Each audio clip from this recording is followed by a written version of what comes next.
Bonjour à tous. Alim, je vais vous raconter 3 petites histoires pour commencer. Et j'espère que ce n'est pas très cliché de commencer par parler du vin. Je suis libanais moi-même et quand je le mentionne en public, on me dit « Ah, j'adore le houmous !» Et j'ai l'impression que la culture millénaire de mon pays est réduite à un plat de pois chiches. Mais ce n'est pas pour ça que je parle de vin. Je parle de vin parce que je veux parler de Gutenberg. Et il y a un fait méconnu, c'est que pour inventer sa machine à imprimer, Gutenberg s'est en fait inspiré de la presse à vin. Il l'a bidouillé pour pouvoir imprimer ses bibles. Notre deuxième histoire concerne Stéphanie Bardin. C'est une artiste qui a travaillé avec un chercheur d'université pour créer une petite pilule assez intelligente à laquelle elle a attaché une caméra. Et elle a fait ingérer à plusieurs volontaires, à qui elle a ensuite demandé de manger des nouilles industrielles d'un côté et des nouilles faites maison d'un autre. Vous pouvez voir clairement, au bout de 20 minutes, les nouilles industrielles qui sont là ne sont pas encore digérées, les nouilles faites maison le sont entièrement. Intéressant. Notre troisième histoire concerne Twentei. Twentei n'est pas un vrai nom, c'est l'identifiant, le username du membre d'un forum, le forum de musculation le plus populaire aux États-Unis, bodybuilding.com. Et Twentei raconte sa petite histoire. C'est un adolescent qui a commencé la musculation, il veut gagner de la masse musculaire, mais il s'est fait opérer de l'appendicite. Et son père est convaincu que c'est son alimentation qui est en cause. Donc il le prend chez la diététicienne, à qui Twentei explique qu'il est en train de manger 200 grammes de protéines par jour, soit l'équivalent d'un poulet. Et la diététicienne le regarde avec un air terrifié. Et ces 3 histoires ont quelque chose en commun finalement. Tous les 3 sont bidouilleurs, de genres différents. Mais ils sont bidouilleurs. Ils ont changé un système pour répondre à leur objectif. Si on devait utiliser un terme plus adapté, ce serait le terme hacker. D'ailleurs, c'est une image du film Hacker, où Angelina Jolie a joué, avant qu'elle ne soit jolie. Et souvent, quand on utilise le mot hacker, on a en tête un adolescent boutonneux derrière son ordinateur qui attend que vous utilisiez votre carte de crédit pour pouvoir vous vider votre compte et vous ruiner votre vie.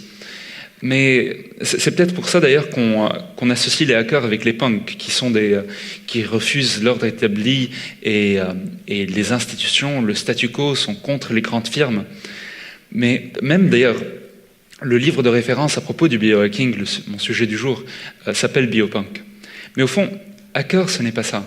Hacker, c'est quelqu'un qui aime comprendre le fonctionnement d'un mécanisme profondément, afin de pouvoir le bidouiller, pour le détourner de son fonctionnement originel. Le détourner de son fonctionnement originel. On voit très bien ce que c'est pour un ordinateur. On fait juste ce que Microsoft n'a pas prévu. Mais pour un corps humain, c'est quoi au juste ? Parce que, vous le savez sans doute, notre mode de vie a évolué bien plus rapidement que nos corps. Pour nos corps, beaucoup de ce qu'on fait aujourd'hui est une aberration. Notre durée de vie, le but de notre évolution, c'est juste de se reproduire. Nos corps commencent à dépérir une fois qu'on s'est reproduit. Et pourtant, on veut vivre jusqu'à 80 et 90 ans. Et mieux que ça, on veut bien vieillir. On veut rester musculaire, préserver tous nos muscles, alors même qu'on gagne en âge. Comment le faire ? Comment dormir 6 à 7 heures par jour, alors même que nos corps paléolithiques, excellente la petite technique, alors même que nos corps paléolithiques sont supposés dormir 9 à 10 heures. Les chasseurs-cueilleurs dormaient autant. Comment gérer tous ces liens sociaux, ces 1500 amis qu'on a, alors même qu'on a évolué dans des tribus qui ne dépassaient pas les 150 personnes ? Et c'est un peu pour répondre à toutes ces questions que j'ai commencé une expédition, il y a 2 ans, une expédition vers une vie augmentée. Et je vous invite à me rejoindre. Comme toute expédition, ça commence par une exploration. On a des cartes qu'on regarde, on explore un peu, et finalement on se rend compte que les cartes et les chemins battus, on dit ça, les chemins battus, les sentiers battus sont un peu trop usés, on les a trop utilisés, ils ne marchent pas. Christophe Colomb a découvert l'Amérique en cherchant une nouvelle route vers les Indes. Il n'a pas utilisé les cartes des autres. Il a remis en question les conventions. Et d'ailleurs, je veux vous poser une question pour voir qui peut rejoindre l'aventure. Et ma question est la suivante. Mettons-nous en situation. Vous voulez transformer votre corps. À qui est-ce que vous allez poser la question? À qui est-ce que vous allez vous adresser? Votre diététicienne? Ou Layne Norton, professionnel du bodybuilding qui transforme son corps chaque année en cette masse musculaire? Qui dirait un? Qui dirait deux? On est un peu seuls, les gars. Bon, je suppose que vous connaissez ma réponse. À mon avis, il y a énormément de problèmes et énormément d'objectifs pour lesquels les méthodes conventionnelles n'ont pas de solution. Et à ce moment-là, il faut construire son propre chemin. Et la seule façon de le faire, c'est de regarder le problème en face et de le déconstruire, le décomposer en ses petits paramètres. Prenons le muscle, par exemple. Vous voulez construire du muscle. L'évolution ne vous a pas programmé pour ressembler à ça, du tout. Et pourtant, il y a des gens qui veulent devenir cette masse musculaire. Comment faire? Il faut voir le muscle comme la résultante d'une équation. Et l'équation est faite de petites composantes. Mais il faut comprendre quelles sont les composantes les plus importantes. Et dans ce cas, c'est l'hormone de croissance. L'hormone de croissance détermine à 80% la croissance musculaire. Il faut comprendre à ce moment-là comment optimiser la sécrétion d'hormones de croissance. À quel moment s'entraîner? À quel moment se nourrir? Quoi manger? Combien dormir? C'est très important pour finalement ressembler à ça d'ailleurs. Un autre exemple, c'est l'esprit. C'est peut-être plus important pour quelques-uns d'entre nous. Comment être productif à 100% toute la journée? Comment être créatif tout le temps? Comment être concentré dans n'importe quelle situation? Même chose.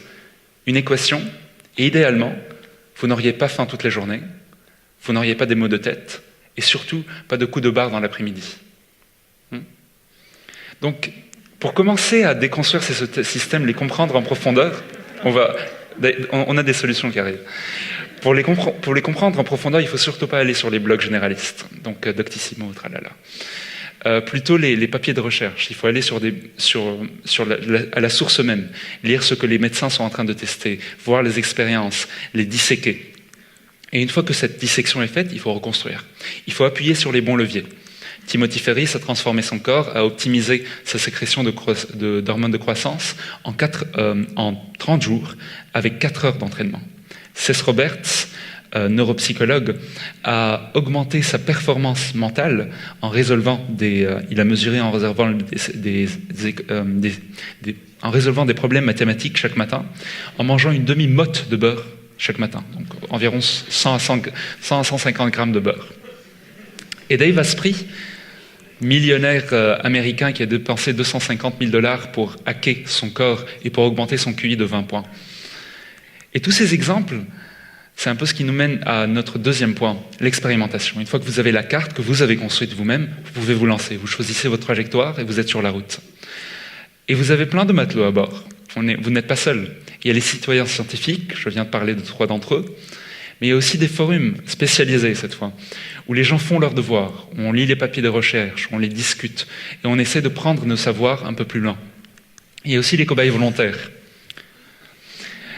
qui se retrouvent parfois sur des sites, parce qu'ils ne sont pas contents des protocoles expérimentaux qui sont en train d'être faits dans la médecine habituelle, et qui font leur propre expérience et participent aux expériences des autres. Cess Roberts, le neuropsychologue qui mange une demi-motte de beurre, a soumis son expérimentation à la communauté, et la communauté a adopté. Voici les résultats. Vous pouvez le voir clairement, en ordonnée, vous avez le temps de résolution du problème. Donc plus c'est bas, mieux c'est. Au plus bas, les volontaires qui ont mangé du beurre. Au plus haut sont ceux qui ont mangé de l'huile de coco, donc l'huile de coco n'améliore pas votre performance mentale. Et tout au milieu, ceux qui n'ont rien fait. Et les derniers, c'est un peu les capitaines du navire. C'est les pionniers de l'extrême. Ils regardent les autres, ils voient le travail, c'est très bien, mais il y a quelque chose de plus qui doit être fait. Ils voient que les conventions ne sont pas en train d'être changées et surtout que l'industrie pharmaceutique n'est pas en train d'évoluer. Donc ils créent des médicaments dans leur garage. Le forum que j'ai montré un peu plus tôt, Longicity, qui est obsédé par le rallongement de la vie, a créé son propre supplément multivitaminé parce qu'il pensait que toutes les solutions qui existent sur le marché n'étaient pas les bonnes. Bill Gates l'a dit il n'y a pas longtemps, si je devais hacker quelque chose dans mon garage aujourd'hui, ce serait des médicaments, pas des ordinateurs. La biologie est la prochaine frontière technologique. Mais le plus important ici, une fois que vous avez choisi votre trajectoire, c'est de vous remettre en question. Et c'est le feedback, en fait. Parce que le feedback va vous permettre de comprendre vos erreurs. Et des erreurs, il y en a. À l'époque où j'ai commencé ma première expérience, une des premières, j'avais remarqué que j'avais une sensibilité au lait. Or, il y avait un protocole qui consistait à boire 1 litre de lait par jour. Je n'en voulais pas, je n'aimais pas le lait, ça ne marchait pas avec moi. Du coup, j'ai essayé 12 œufs par jour à la place. Et mon corps m'a donné un feedback très clair.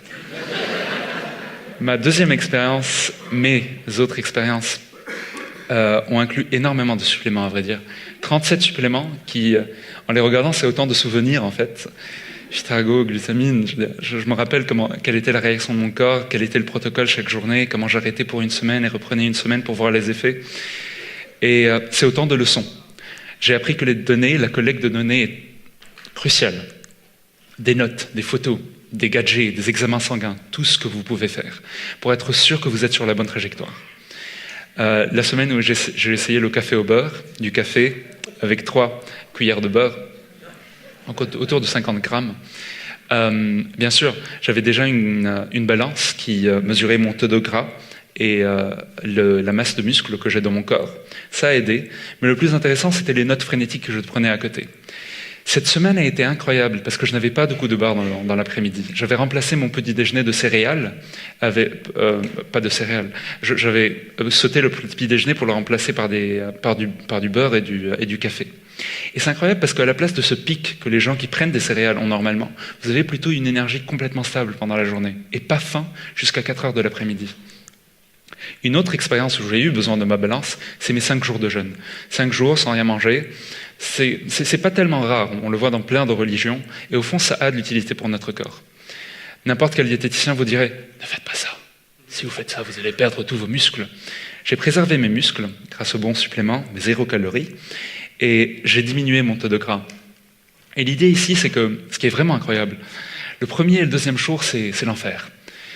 Vous allez avoir faim. Des douleurs que vous n'avez pas ressenties au genou depuis des années et des années réapparaissent avec toute leur force. Mais le troisième jour, vous vous réveillez comme jamais vous ne vous êtes réveillé. Vous êtes le prédateur paléolithique qui cherche sa proie avec toute son attention. Vous êtes sur votre table de travail et chaque chose que vous voyez attire votre attention comme jamais auparavant. Vous faites votre to-do list avec une vitesse que vous n'avez jamais atteinte. C'est magnifique. Je n'invite pas les gens à faire ces expériences d'ailleurs. Consultez-moi avant. Et la plus longue des expériences que je suis en train de faire depuis 2 ans, c'est celle de ma diète. Pas de graines, donc pas de pain, pas de pâtes, pas de riz, pas de produits laitiers et pas de légumineux. Il y a eu des exceptions, mais ça a été mon régime à 90% du temps. Et j'ai grandi avec du cholestérol héréditaire. Et j'avais du triglycéride à cause de mon enfance. Je n'en ai plus, ni triglycérides, ni cholestérol. Je pense que j'ai évolué. Je pense que mes erreurs et ma collecte de données m'ont aidé à comprendre comment mon corps performait. Aujourd'hui, je sais que si jamais je prends mes oméga 3, si jamais je prends ma vitamine D, si j'évite les produits laitiers, les légumineux et le gluten, ma peau n'aura plus les problèmes d'adolescent que j'avais. Ça ressemble un peu à une pub L'Oréal, là. Et je comprends maintenant que ce n'est plus 50% de nutrition, 50% de sport comme tous les diététiciens l'annoncent. C'est vraiment 75% de nutrition. C'est aussi important ce que vous mettez dans votre bouche et surtout ce que vous ne mettez pas. 10% de sport, 10% de sommeil et 5% de le stress. Et au fond, il y a une recette pour avoir une expédition comme celle-ci. Une recette pour l'expédition parfaite. Mais derrière, il y a toujours un petit quelque chose qui fait écho. Une petite question qui reste. Et je pense que vous l'avez encore. C'est le pourquoi. Pourquoi est-ce que Stéphanie Bernardi, pourquoi est-ce que Twentey, pourquoi est-ce que moi-même je me mets sur ma balance tous les jours, pourquoi est-ce que je note frénétiquement tout ce que je mange, je prends des photos? Évidemment qu'il y avait un problème à la base. J'ai grandi en étant obèse, j'avais des problèmes étant enfant, que ce soit mon profil sanguin, que ce soit mon corps en général. Même adolescent, j'avais encore ces problèmes. Mais la recherche d'une solution devient très rapidement une passion pour l'exploration. Et le moment où vous voyez un horizon intéressant, c'est là que vous vous rendez compte qu'il y a quelque chose de plus, qu'il y a une expédition à faire, une grande aventure. Et c'est là que le pourquoi pas devient « et si ?» Et si je me transformais? Et si j'avais trouvé une méthode pour finalement hacker quoi que ce soit, n'importe quoi, tout, Au fond, le biohacking, ce n'est pas un rêve de perfection. C'est une tentative de réclamer notre droit d'exprimer notre potentiel, notre vrai potentiel, pleinement. Je ne veux pas être surhumain. Ce n'est pas un rêve de surhumain. C'est un projet pour redevenir complètement, pleinement humain. Merci.